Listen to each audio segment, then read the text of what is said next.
Thank you. Okay, thanks everyone for attending today's past seminar. Today we have the honor to have Professor Joseph Chow, who is an Institute Associate Professor in the Department of Civil and Urban Engineering and Deputy Director at the C2 Smart Center at NYU, and also heads at the Build Center of NYU. He has a wide range of research expertise that lies at the intersection of transportation systems with emphasis on multimodal networks, behavior urban logistics, smart cities, and transportation economics. He has won numerous awards that includes the NSF Korea Award, and he has also served as the chair of the Urban Transportation SIG and TSL Cluster Chair at Informs TSL Community, and also the TRB Community on Route Choice and Spatial Temporal Behavior.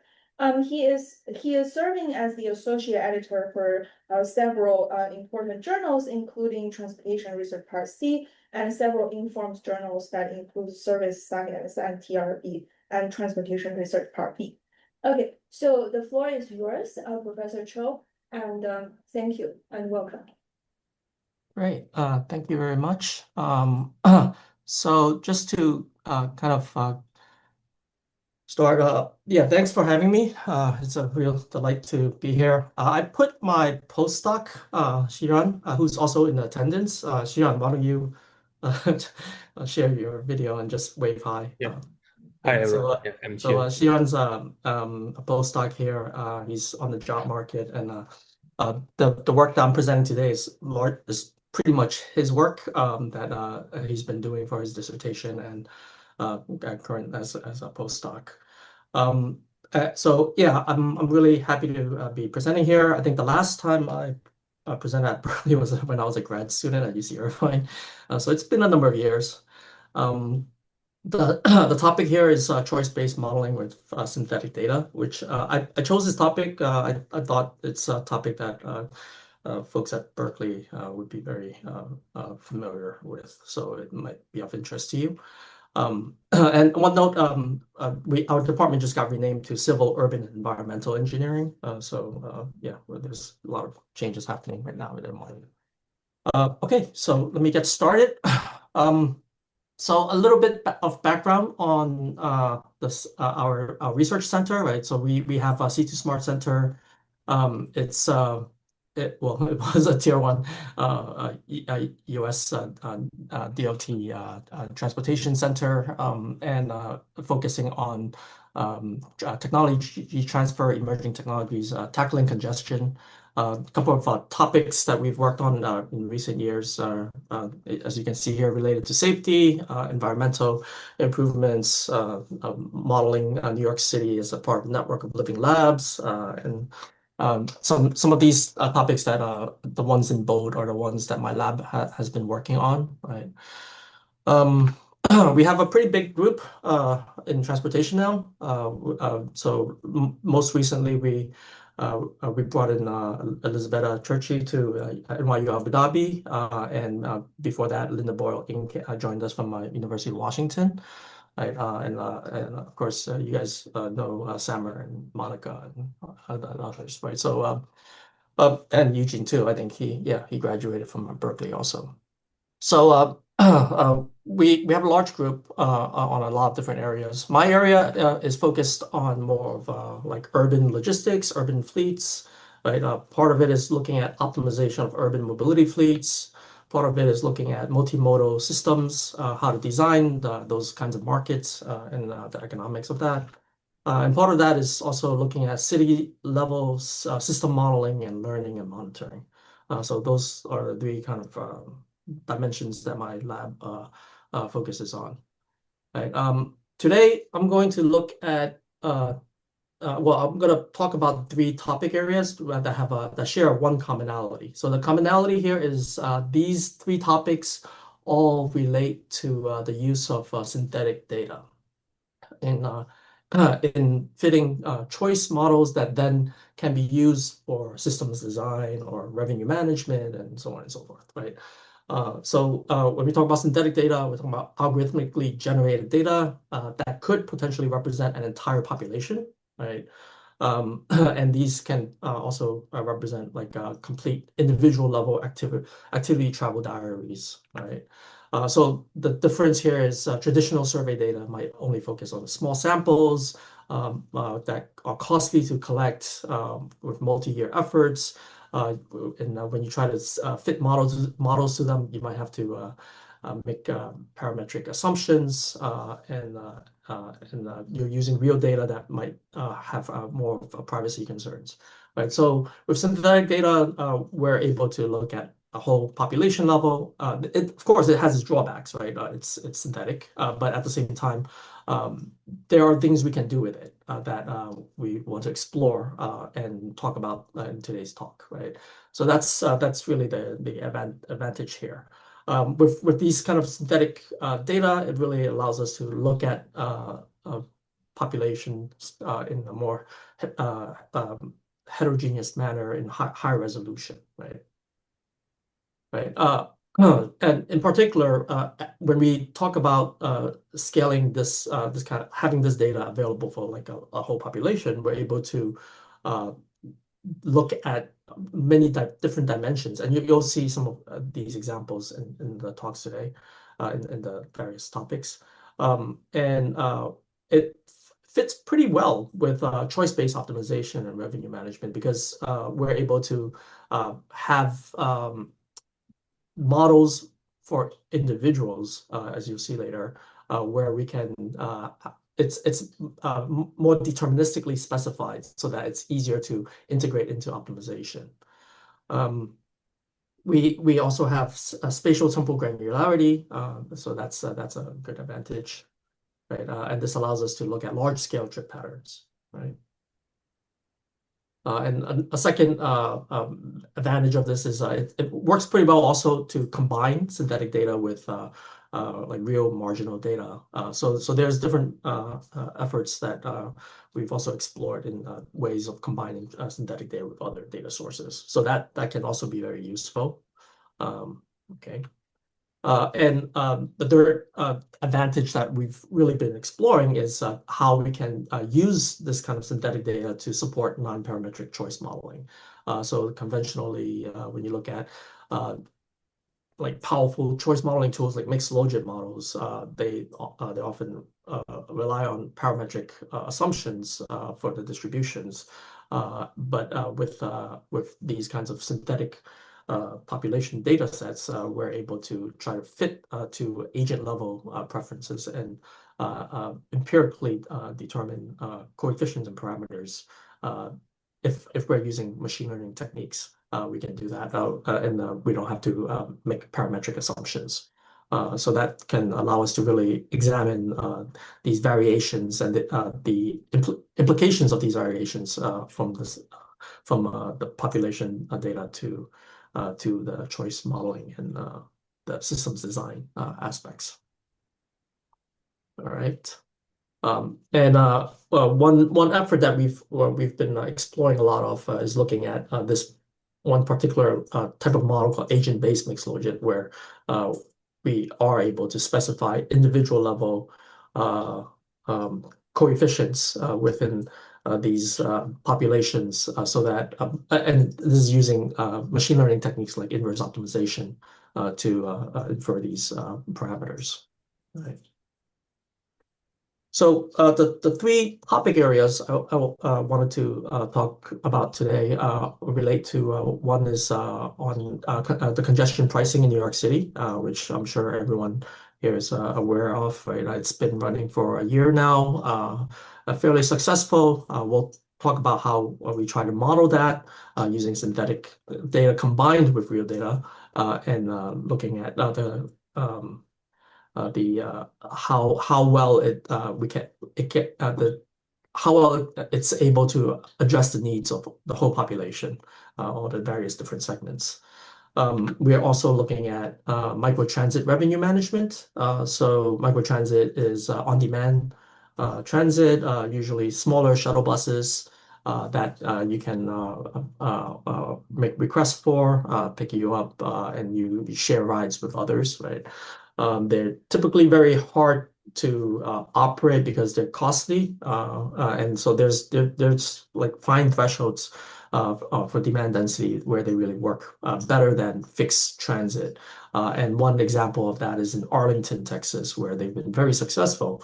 But still, because microtransit is hard to manage, we explore ways of using synthetic data to really provide enhanced revenue management tools for the city. And a third is looking at electric vehicle charging. And some of this is largely also thanks to Marta for sharing some data with us, where we are looking at using mobile phone data and inferring EV drivers from that data set, from which having that with the phone trajectories, we're able to then model charging station choice and point of interest interaction choices in those trip chains that we are observing.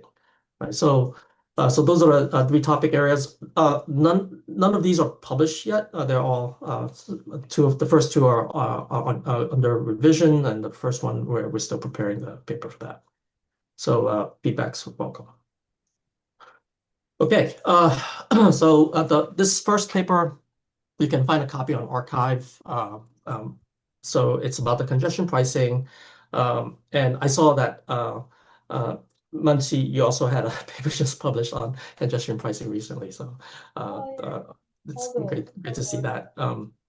Yeah. So the program started at the beginning of 2025, where we have this cordon, $9 for passenger cars. It's different for trucks coming in.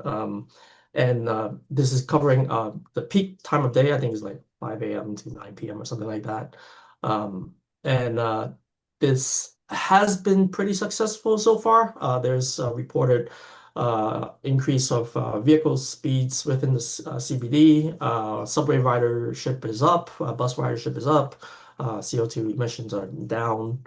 But there are still lingering concerns about the impacts, how proportional there are to lower income populations, commuters from outside Manhattan, commuters from New Jersey, for example, also, right? So there's uncertainty about how the toll revenues and can properly compensate these the users of this toll system that's being enacted on them, right? So what we did here was we took synthetic data from data that's collected by Replica, right? So they're an industry partner on this project. Uh, we had data for all of New York State, but also for the greater New York City area. Trip count data before and after implementation periods. So I think we looked at 2023 and 2025. And what we estimated a joint mode and destination choice model. The particular type of model, it was the IPDL model. I forget exactly the acronym of what the acronym stands for now, but it's a product differentiation logic type model. And we took a look at basically we estimated a pre-congestion price model and adjusted it to post-congestion price policy to account for changes from having the program in place. And we wanted to ask these questions related to quantifying trade-offs between, like, let's say, transit wait time versus transit fare discount, New York City residents' impact, low income and higher income versus New Jersey commuters. And we wanted to be able to quantify like the equity impacts of these various total impacts on the population segments. And that was why we wanted to look at a very comprehensive data set, right? So Replica was able to provide that kind of data set for us to be able to look at this mode and destination choice modeling approach. So the study area we considered was the greater New York City area, as you can see here. And we had 70 plus million synthetic trips in the study area for a typical weekday in 2023. We had synthetic person social demographic attributes, trip data.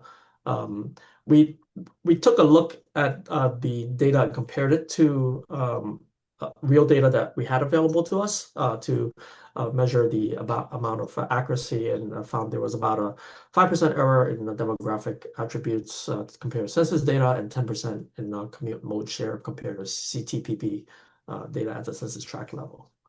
All right.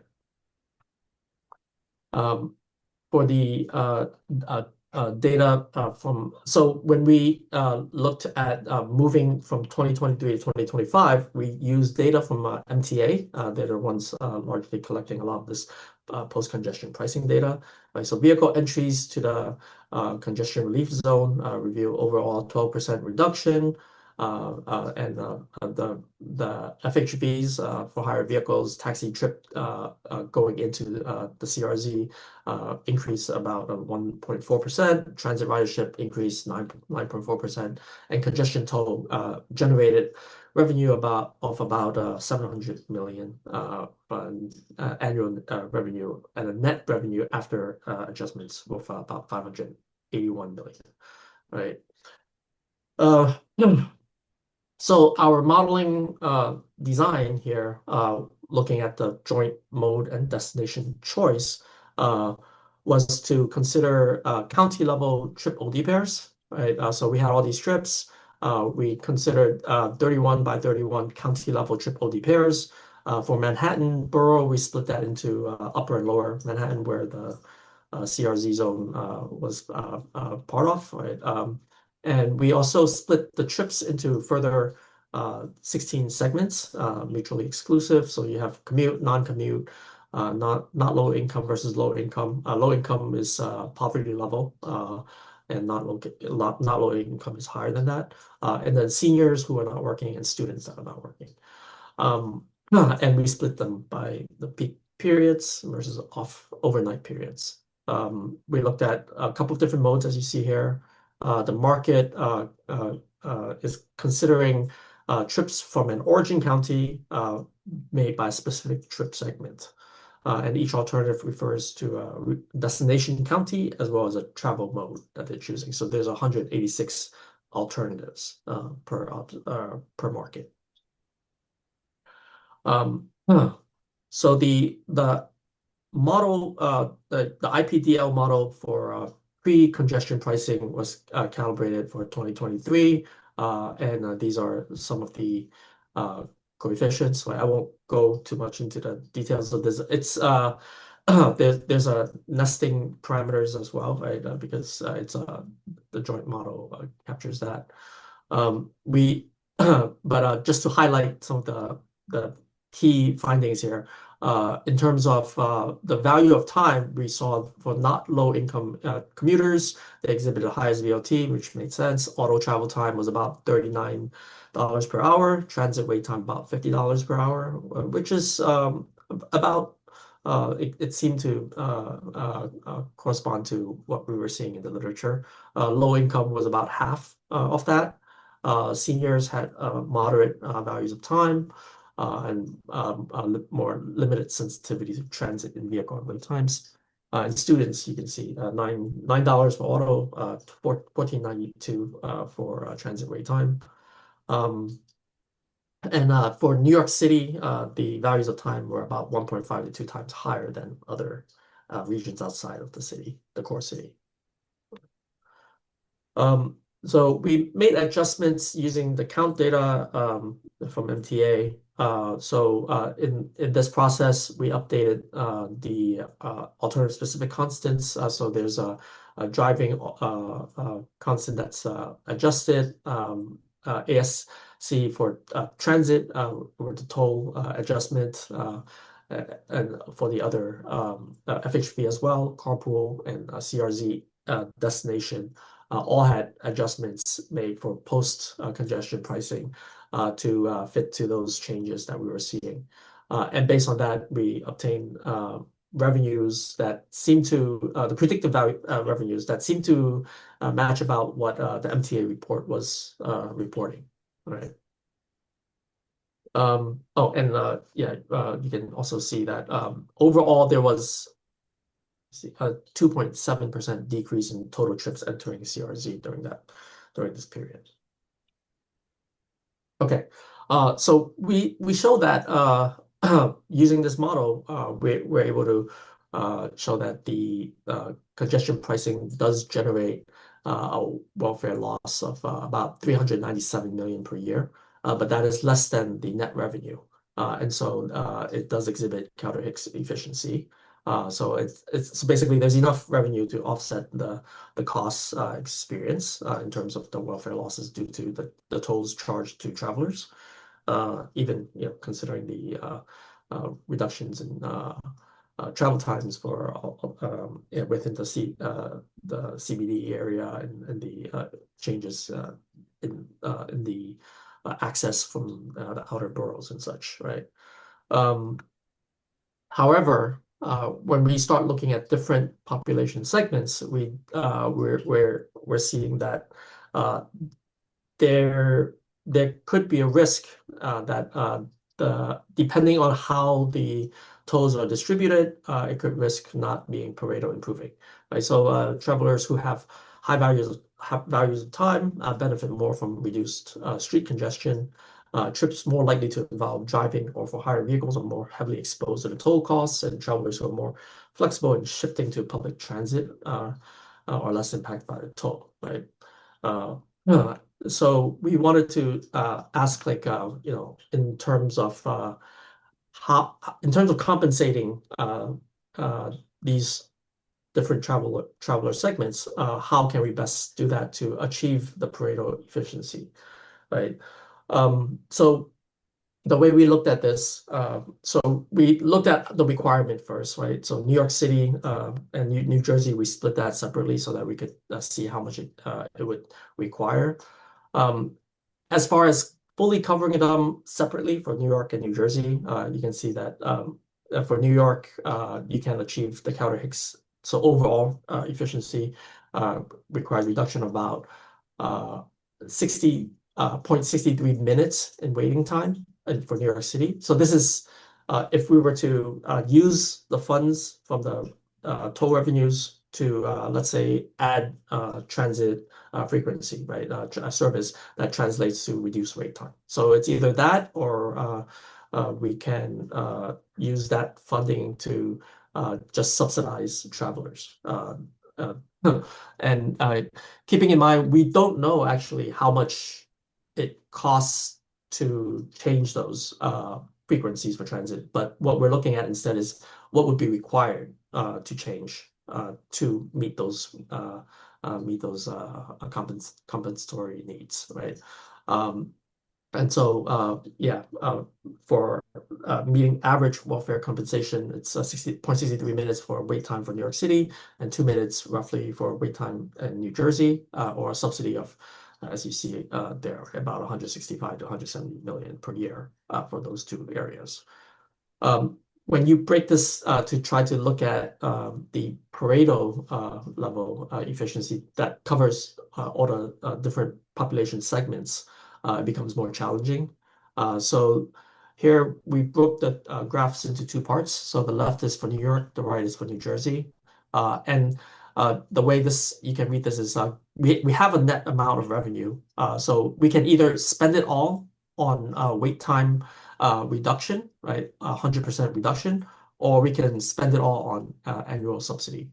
And so as we increase the wait time requirement, this is the trade-off in subsidy required to meet that need for Pareto efficiency within New York City.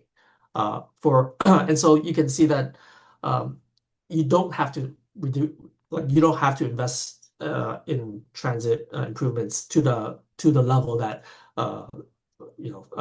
even at, like, let's say 40% transit wait time reduction, you can allocate a pretty small subsidy amount, and that might be enough to offset. And the change in that case would be about a 2% increase in transit ridership overall for the New York City area. It's trickier for New Jersey, so they're less elastic, right? So even with like no wait time at all, they still require subsidy to offset. And it's also it's not that much more, right, for transit ridership change. But it seems like the strategy might be some combination of wait time reduction, right? Investing in reliability of services and also adding more frequency, but also reducing the having fare discounts can also be beneficial, right? So that's one topic that we have that's currently under revision. Do you guys want to take a short question right now before I move forward, or I can keep going? I have a short question, not specifically related to this, but I am curious if you have data on the New York congestion pricing. How do you know what percentage of the vehicles operating in the exclusion zone are exempt? Oh, how many of them are exempt? Uh, I Well, this would be don't more, know not that how off the top of many my in the head. car park, but how many operationally. So like, if I Yeah. went to the exclusion zone now, or well, not now, but earlier, middle of the day today, what percentage of them would be people who are paying, and what percentage would be some combination of, government vehicles, buses, et cetera? Right. I don't know that off the top of my head. Okay, I have a quick Go ahead. clarification question. You mentioned the IPDL model. Is it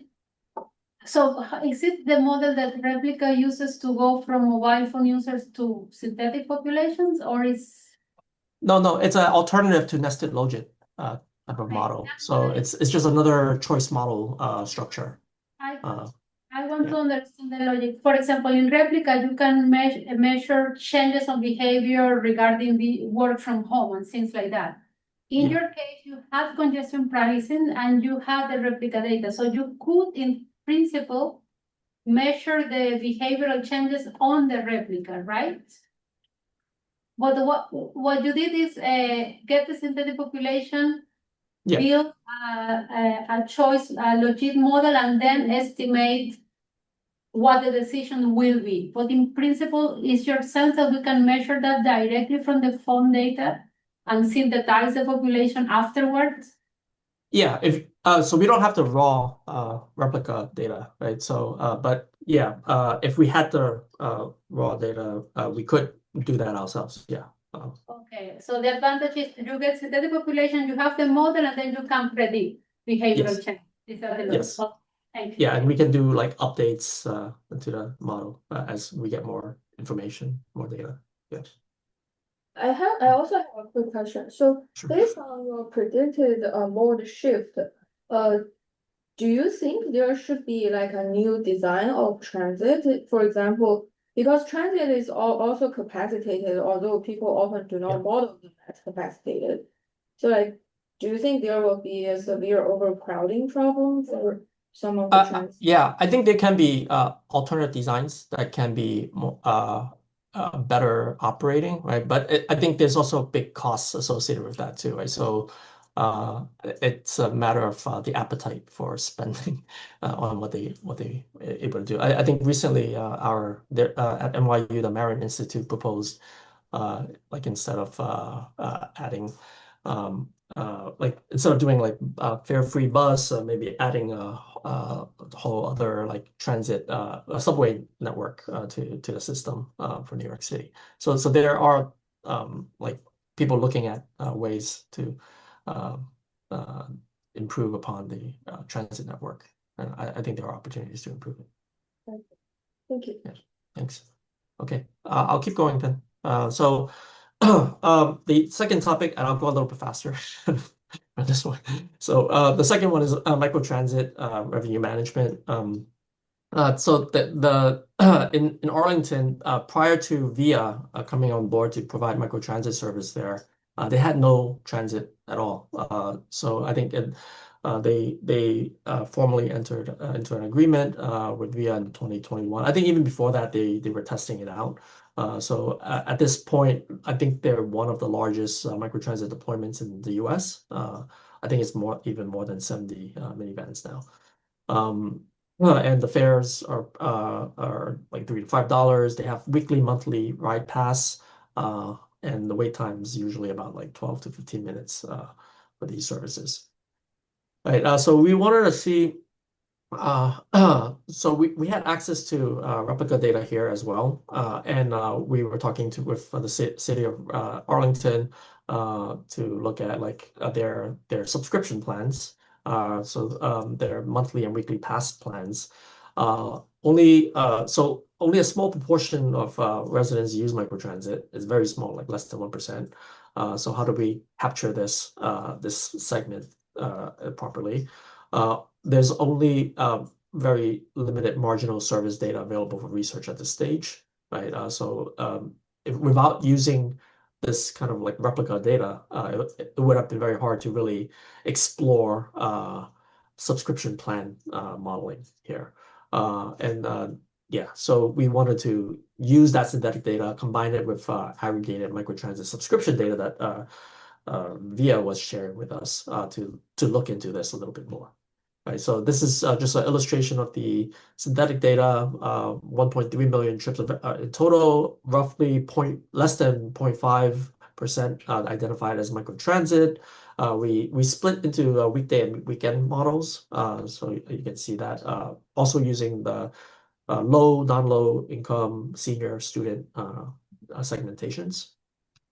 And this shows pickup and drop-off locations for the on-demand service data that we had.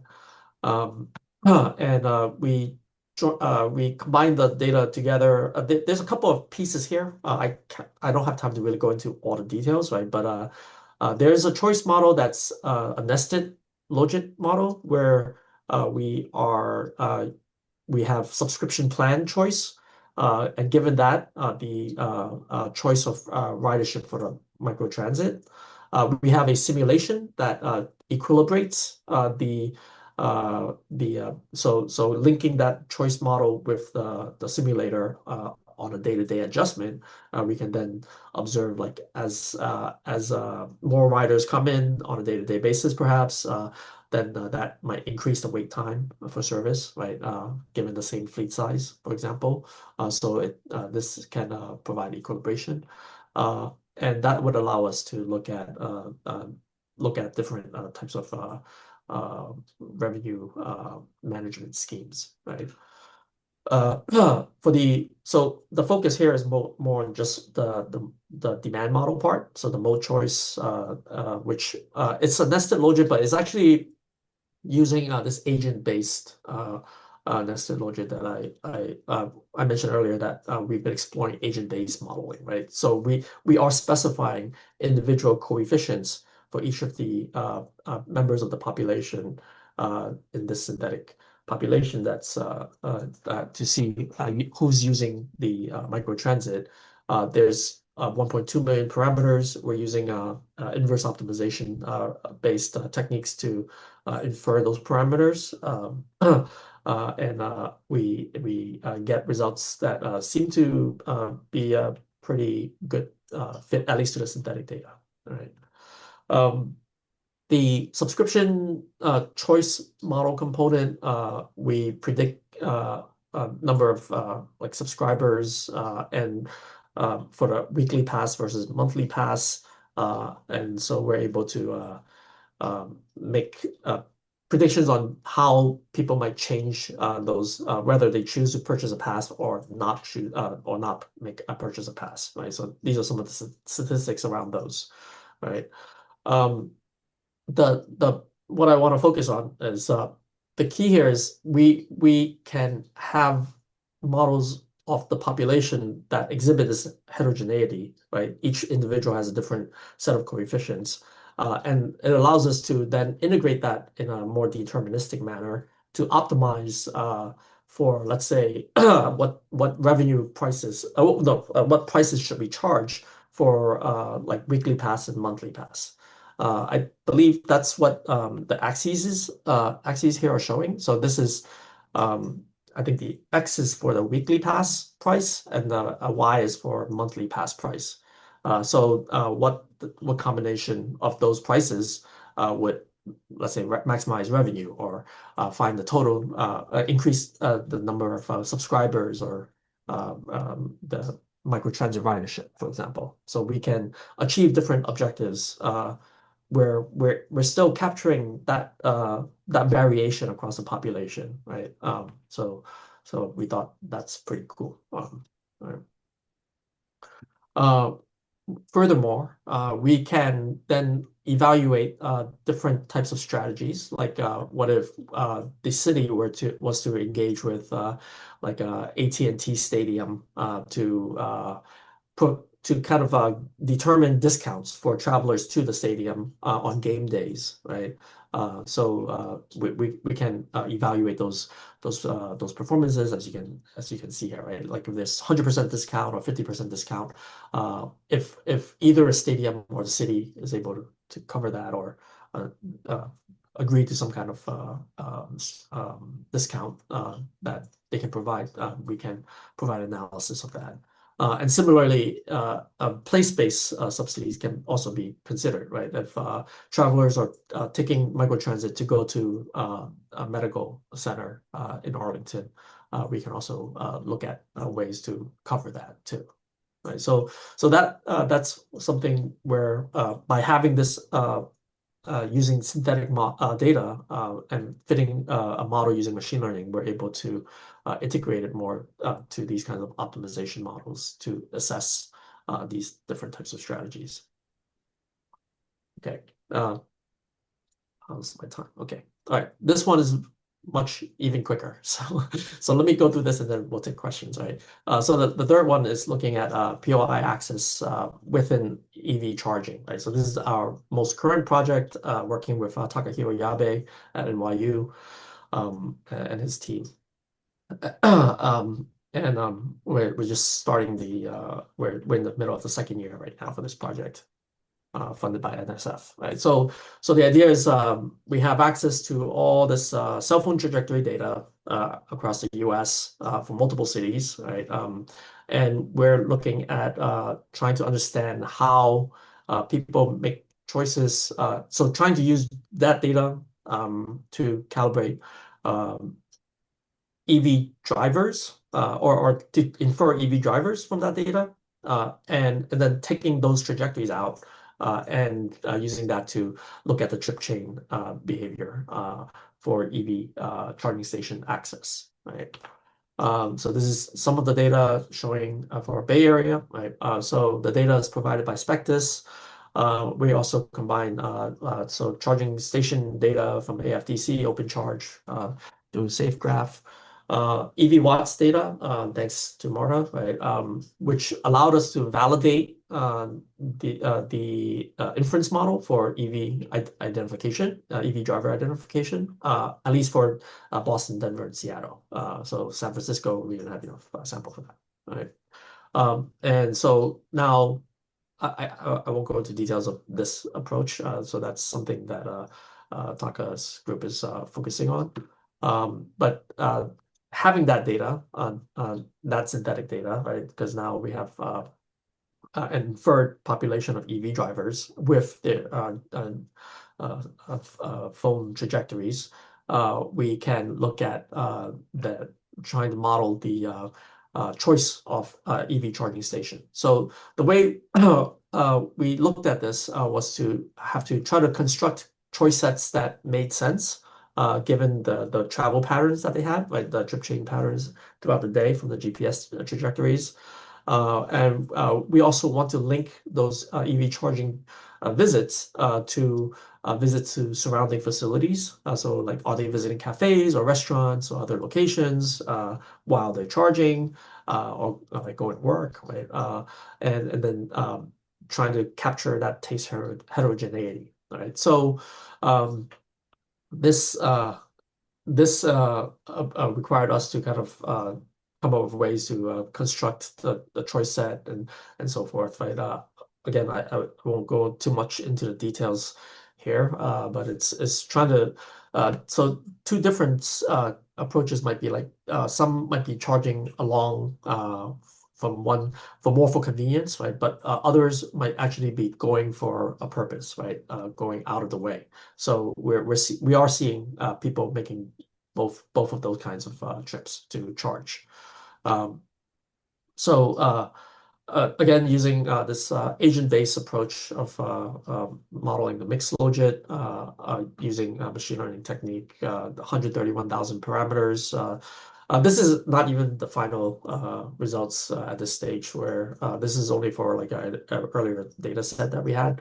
And so yeah, we have like 30-minute runtime, but we're planning to apply this to a larger data set.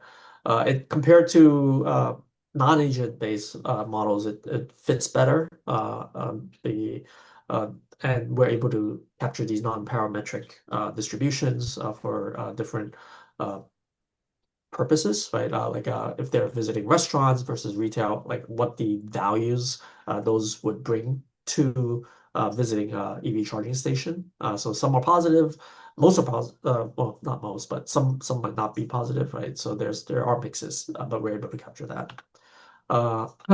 And this is looking at the charging station location itself, where we're trying to consider the length of the distance between prior location and subsequent location, detour time, energy gain, number of the capacity of the charging station, right? Those considerations.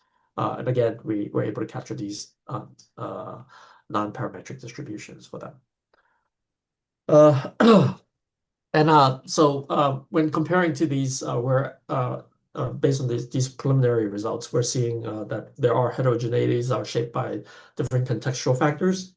And so there are some differences. We're looking into this a little bit more, but wanted to just kind of share how like some of this is shaping up to that there are different values amongst the distributions. And one key area we're exploring is trying to break these two differences out a little bit more for our data, for our results. Okay, so just to wrap up, I know I'm kind of running out of time here. So as of now, we're doing a lot of work with using synthetic data and applying it in these kinds of agent-based approaches to model, well, not the first one, but yeah, agent-based approaches to modeling these populations, and then using that to integrate with other types of like research questions like systems design, optimization, and so forth. Next step we're looking into is the fact that we have these agent-based models already for behavior. It seems like that could fit very well with agent-based approaches, like using AI techniques and agentic AI approaches to especially for activity-based modeling. So that's one area where we have a lot of the ingredients in place, right? We have these modeling approaches. We have MatSim for New York City already set up. It seems like a very clear next step for us to take. So that's where we're thinking of taking this. Okay, I'll stop here and I'll take questions. I have a question. So you mentioned in the second and the third model, the machine learning model is huge, right? So you have I forgot 120 something K parameters, if I remember correctly. 110K. Yeah, 120. Yeah, so the second one is 131,000, and the third one is 130,000, and the second one is 1.2 million. Yeah, but so the way we estimate them, we're able to decompose them and through an iterative process. We're able to estimate them. So it's looking at like L2 regularization, where we're assuming a prior, right? And then we're perturbing it minimally to obtain the parameters, and then updating the prior based on the distribution of those posterior values. I see. So I probably lack some background knowledge here. So why do we need this many parameters for this estimate? Oh, because we're looking to have parameters for each of the individuals here. Oh, I see. Yeah, Okay. yeah, Okay. yeah, that's why. Hmm.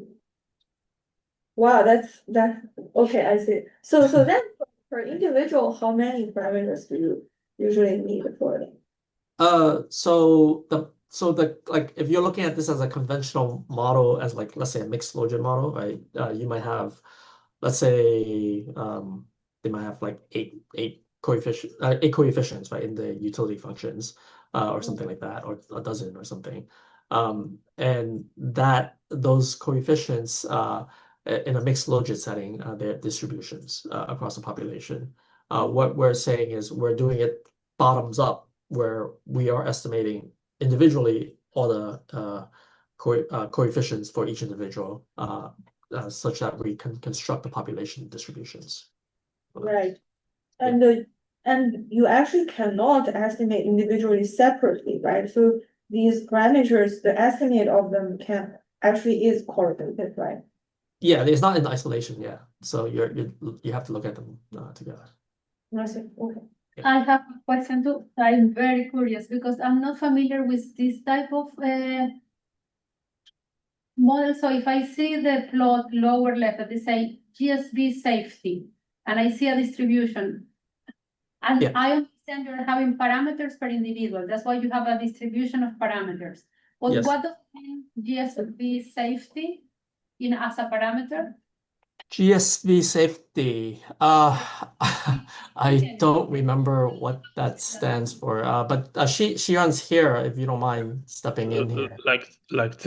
It's like a visual perception score. Like we Yeah, have the so street image and we have 6 dimensions, safety, beauty. okay, I remember now. Yeah. Yeah.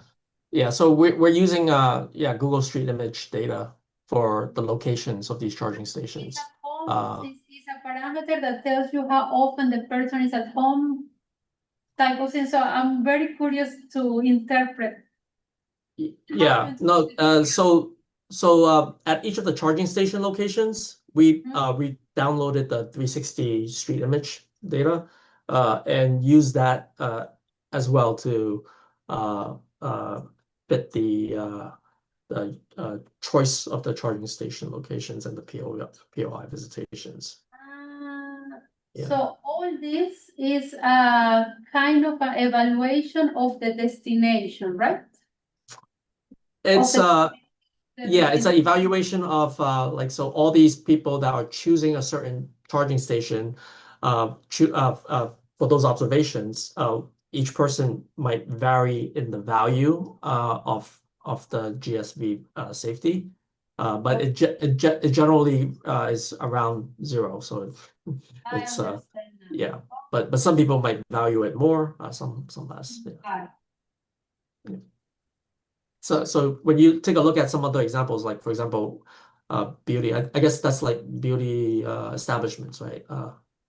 Like um, I would assume so, and it's like negative, yeah. So This beauty is a POI category, like yeah, it's a category. It's not category. a beauty around because there is like Pharmacy there's like means beautiful GSV also, which is that your station is in a pharmacy.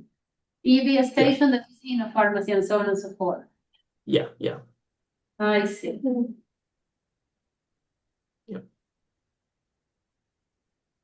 That's pretty cool. I have a quick question. Actually, Sure. it's related to this. So, Joe, when you talk about, I'm curious about how these synthetic data are generated. When you're talking about these data, are they generated from AI or these are kind of calibrated from some kind of population statistics? The replica data, that's generated in-house, right? It's proprietary, but Oh, okay. I think they use multiple data sources, including Google data, I believe, and there are some like rules and heuristics that they're incorporating in there. I know Shiran's worked there as an intern as well, but I don't think he can review too much about that. I see. Yeah. But the other data with the EV charging, that's so basically we're inferring which proportion, like which trajectories among all the phone trajectories that we're getting are most likely EV drivers. Ah, So that's what Callie's work in this other study that Marv is part of is doing. And and so then like, yeah, sorry. Yeah, sorry. go No, I'm just on. saying like the last slides you're saying the future work, are you thinking about kind of using AI to generate these data and evaluate? Is that the direction you're going towards or?